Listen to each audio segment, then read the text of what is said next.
Le 29e dimanche du temps ordinaire nous invite à une profonde réflexion. C'est un moment privilégié pour nous arrêter et contempler notre vie spirituelle. Les lectures d'aujourd'hui, tirées du prophète Isaïe, de l'Évangile selon Marc et de la lettre aux Hébreux, s'entrecroisent pour éclairer notre cheminement de foi.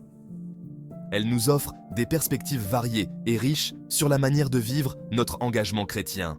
Elles nous parlent de service, de miséricorde et de la confiance que nous pouvons avoir en Dieu, même dans nos moments de faiblesse. Ces thèmes résonnent particulièrement en ces temps incertains, nous rappelant l'importance de la solidarité et de l'entraide. Le prophète Isaïe nous présente la figure du serviteur souffrant. Cette image nous invite à réfléchir sur le sacrifice et la souffrance, et comment ces expériences peuvent être transformées en actes de foi et de dévotion. L'Évangile de Marc nous rappelle l'importance du service humble à l'exemple du Christ. Jésus, en rappelant à ses disciples qu'il est venu pour servir et donner sa vie en rançon pour la multitude, nous montre que la véritable grandeur réside dans le service des autres. Enfin, la lettre aux Hébreux nous encourage à nous approcher de Dieu avec confiance, malgré nos imperfections. Elle nous rappelle que la foi est un cheminement constant, où chaque pas, même hésitant, nous rapproche de la grâce divine. Ces textes sacrés, lus en ce dimanche, nous offrent des clés pour vivre notre foi de manière authentique. Ils nous guident envers une compréhension plus profonde de notre relation avec Dieu et avec notre communauté. Ils nous invitent à un examen de conscience personnel et communautaire. En prenant le temps de méditer sur ces lectures, nous pouvons trouver des moyens de renforcer notre foi et de vivre en accord avec les enseignements du Christ. La première lecture, tirée du livre du prophète Isaïe, nous présente la figure du serviteur souffrant.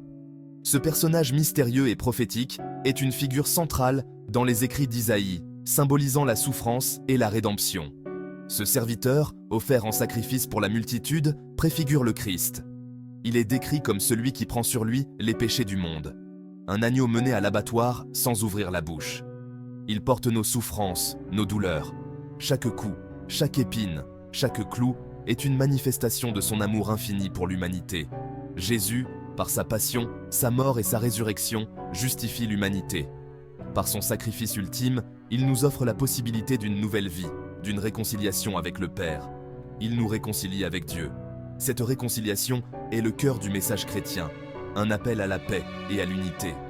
Le serviteur souffrant d'Isaïe annonce le mystère pascal du Christ.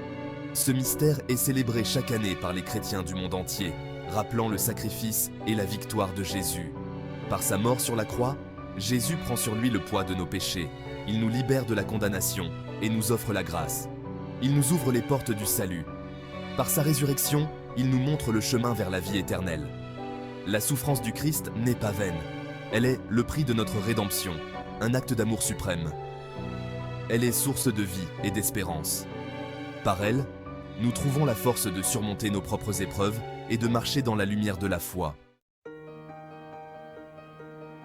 L'Évangile de Marc nous montre Jésus, qui rappelle à ses disciples l'importance du service humble. Il leur enseigne que la grandeur dans le royaume de Dieu ne se mesure pas par le pouvoir ou la position, mais par la volonté de servir les autres avec humilité et amour. Si quelqu'un veut être le premier, qu'il soit le dernier de tous et le serviteur de tous. Ces paroles de Jésus nous invitent à renverser nos priorités et à adopter une attitude de service désintéressé. Jésus, le Fils de Dieu, n'est pas venu pour être servi, mais pour servir.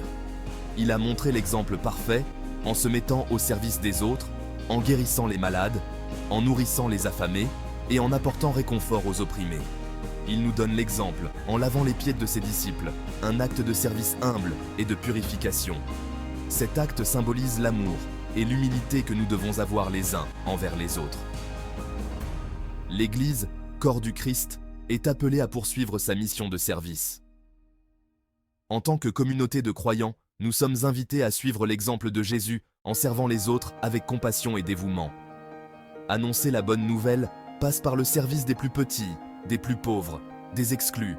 C'est en servant les plus vulnérables que nous témoignons de l'amour de Dieu et de la présence du Christ dans le monde. En nous mettant au service des autres, nous laissons transparaître le visage du Christ. Chaque acte de service, aussi petit soit-il, reflète l'amour et la grâce de Dieu et contribue à bâtir un monde plus juste et plus humain. La deuxième lecture, tirée de la lettre aux Hébreux, nous encourage à nous approcher de Dieu avec confiance. Le Christ, grand prêtre miséricordieux, comprend nos faiblesses. Il a été éprouvé comme nous en toutes choses, à l'exception du péché. Nous pouvons donc nous approcher du trône de la grâce avec assurance. Le Christ nous accueille avec amour et compassion. Il ne nous juge pas, mais nous relève et nous pardonne. Les lectures de ce 29e dimanche du temps ordinaire nous invitent à un engagement concret. Suivre le Christ, c'est se mettre au service des autres avec humilité et amour. C'est accueillir la miséricorde de Dieu et la partager autour de nous. Notre baptême nous appelle à être des témoins de l'amour du Christ dans le monde. N'ayons pas peur de nos faiblesses. Approchons-nous de Dieu avec confiance. Il saura faire grandir en nous la grâce et la miséricorde.